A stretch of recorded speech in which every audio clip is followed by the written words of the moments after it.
साथियों, भारत देश के अंदर आरक्षण एक बहुत बड़ा मुद्दा बना हुआ है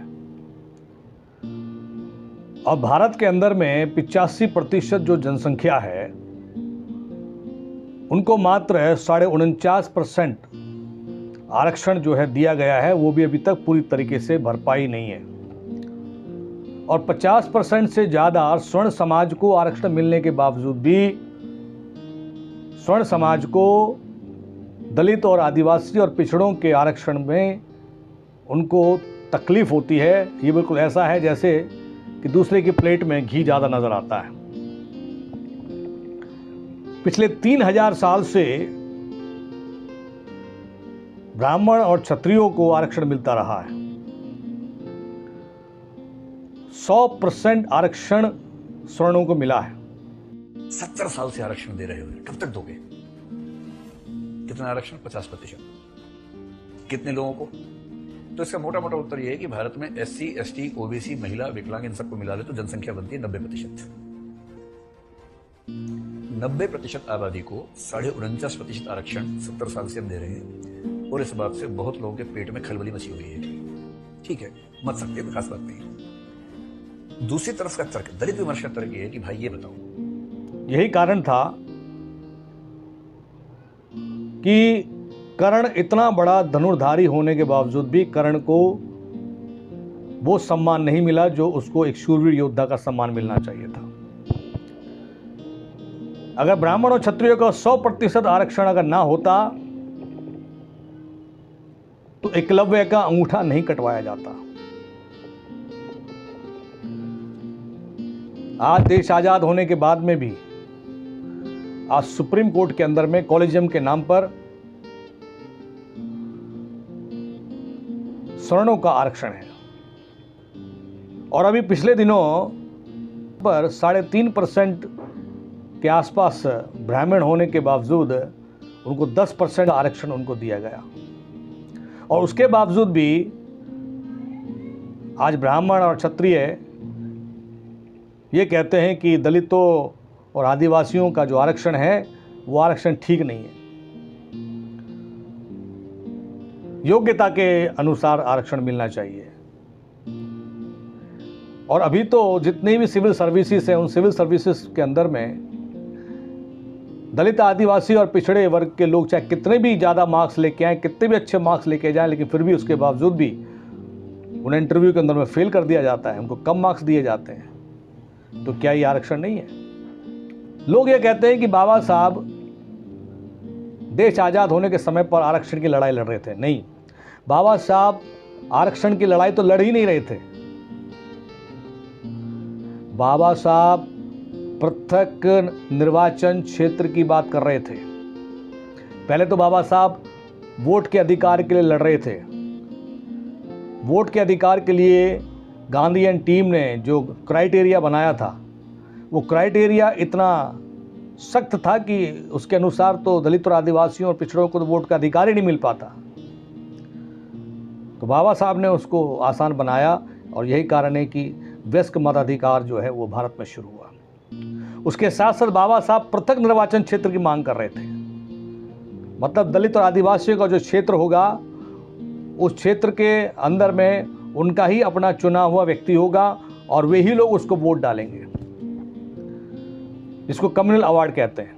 और ब्रिटिश सरकार ने कम्युनल अवार्ड को जो है एग्री भी कर दिया था, लेकिन गांधी जी ने वापस भारत में आकर के आमरण अनशन करके इस कम्युनल अवार्ड को भरसक रुकवाने के लिए आमरण अनशन किया।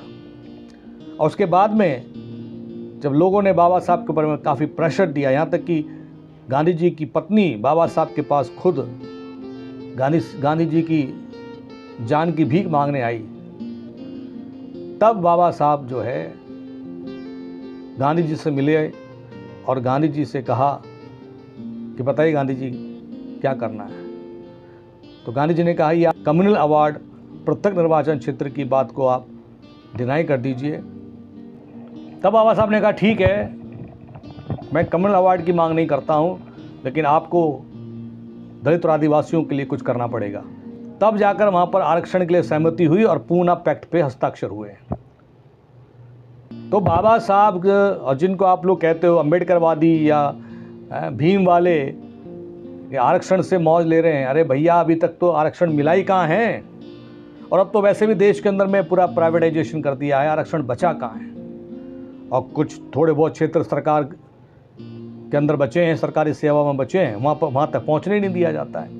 और सबसे पहले तो हमारे लोगों के पास शिक्षा का अधिकार ही नहीं है। सबसे पहले तो आज भी दलित और आदिवासियों तक वो शिक्षा कहाँ पहुँच रही है। सरकारी स्कूलों में जो शिक्षा है, आप उसे शिक्षा बोलते हैं? जहाँ टीचरों को बोलने की तमीज़ नहीं, बच्चों के साथ में जो मिसबिहेव करते हैं, दलित और आदिवासियों के बच्चों को जानबूझ के पीटा जाता, उन्हें तिरस्कृत किया जाता है, उनका अपमान किया जाता है, उनका मॉरल डाउन किया जाता है, तो उनको शिक्षा में नहीं बढ़ने दिया। नाम के लिए है गवर्नमेंट स्कूल की शिक्षा, लेकिन वो शिक्षा का कोई फ़ायदा लोगों को है नहीं। जहाँ पर मॉरल एथिक्स नहीं है, जहाँ पर शिष्टाचार नहीं है, जहाँ पर शिक्षकों का व्यवहार जो है मतभेद और भेदभाव से भरा हुआ है। इसलिए आरक्षण को लेकर के जिनके पेट में दर्द रहता है, उनको ये बात समझनी चाहिए कि ये कोई आर्थिक उन्मूलन का कार्यक्रम नहीं है, यह है सामाजिक न्याय की लड़ाई। जब तक दलित आदिवासियों को, पिछड़ों को भारत के अंदर में समानता और सम्मान और पूर्ण सुरक्षा, शिक्षा और चिकित्सा, इन सारे क्षेत्रों में समानता नहीं मिलेगी, तब तक देश में आरक्षण रहेगा। दुनिया की कोई ताकत आरक्षण को हटा नहीं सकती है। अगर आपको लगता है कि दलित और आदिवासियों, पिछड़ों को आरक्षण जो है जो मिल रहा है वो गलत है, तो कभी उनकी ज़िंदगी झांक करके देखो कैसी ज़िंदगी जीते हैं। क्या उनके पास तुम्हारे समान मकान है? क्या उनके पास तुम्हारे समान सुविधाएं हैं? जरा उनकी ज़िंदगी एक बार चख के देखो, एक दिन उनके बीच में रह के देखो। यहाँ देश के भविष्य को बनाने की बात हो रही है और जो काबिल होगा उसी को मिलेगी जगह, मगर आप लोगों को तो सब कुछ फोकटने चाहिए। सच तो ये है कि कंपटीशन से डरते हैं आप। किस कंपटीशन की बात कर रहे हो तुम? वही जो आपने हमें कभी करने ही नहीं दिया। अरे हमारे लिए तो स्कूल के सारे दरवाजे बंद थे, किसी तरह हम वहां पहुंच भी गए तो हमें छांट कर अलग लाइन में बिठा दिया। स्कूल तुम्हारे, अस्पताल तुम्हारे, पुलिस स्टेशन तुम्हारे, सब सुख सुविधा के सारे तंत्र तुम्हारे। पता है तुमने क्यों नहीं दिया हमें मौका कंपटीशन का? क्योंकि तुम डरते हो बराबरी की कंपटीशन से, हम नहीं। कई नेता कहते हैं हम उनके साथ खाना खाने को। अरे उनके यहाँ जाकर के खाना खाना आसान है, कभी अपने घर में बुलाकर उनको खाना खिलाओ ना। तो मानसिकता को बदलना पड़ेगा। भारत के अंदर में अब ये डिस्क्रिमिनेशन, भेदभाव अब नहीं चलेगा। भारत के अंदर में हर व्यक्ति को समानता में लाने का प्रयास करना होगा, तभी इस देश के अंदर में शांति और न्याय की स्थापना हो सकती है। वीडियो अगर अच्छा लगा ज़्यादा से ज़्यादा लोगों को शेयर करें, चैनल को लाइक करें, सब्सक्राइब करें। जय हिंद, जय भारत।